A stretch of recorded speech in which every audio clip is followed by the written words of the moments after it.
Здравейте! Днес сме в града на Липите на гости на агенция Стара Загора 3. Спри! Кога се създаде агенция Стара Загора 3?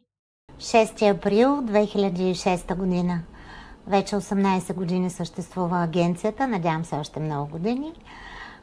Имам честа и удоволствието да я ръководя. От колко време работите в Евроинс? 4 години. От 4 години.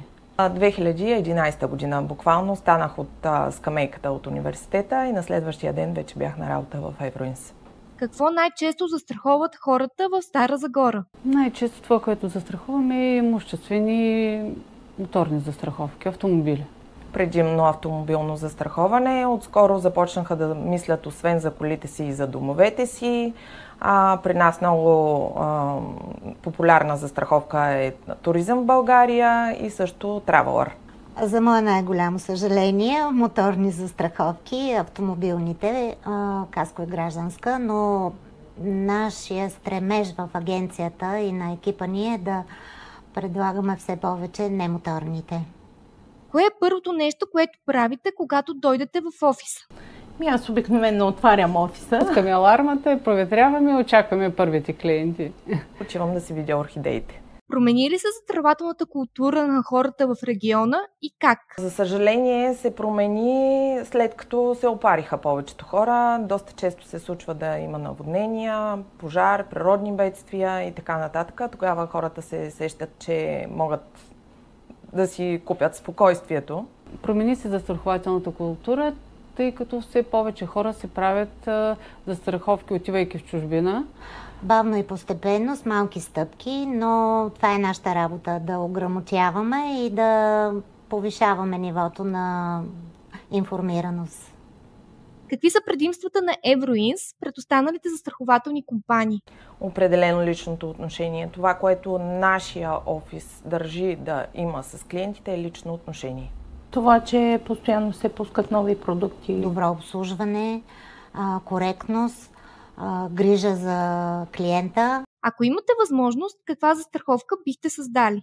Комбиниран продукт определено, може би автомобилно застраховане 3 в 1, да речем злополука, гражданска и каско на преференциална цена.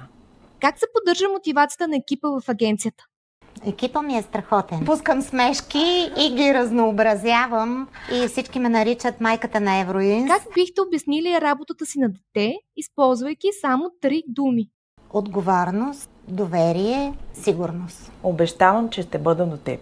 Ако изпълнителният директор на Евроинс ви поиска съвет, какво ще му отговорите? Да бъде себе си. Може би трябва малко да навлезем повече в технологиите и да се инвестира там. Повече обучения, да влезем в крак с новите технологии и съответно да се обнови техническата база на офисите. Това е много важно, за да се работи по-лесно. Нашия изпълнителен директор знае, може и го прави. И едва ли аз бих могла да дам някакъв съвет, но много ми харесваше моментите, в които обикаляше агенциите и имахме лична среща по-често с нея. Кой е любимият ви спомен от работата в Евроинс? Мисля, че най-любимия ми спомен е, когато видях гордостта на майка ми, след като спечели най-голямата награда – кола. В един много тежък за мен момент Евроинс в лицето на ръководството и колегите ми подадоха ръка и много ми помогнаха и това никога няма да го забравя. Искам да кажа на всички едно голямо благодаря. Ние също благодарим на агенция Стара Загора 3. Може да ги откриете на улица Хаджи Димитър Асенов, номер 95.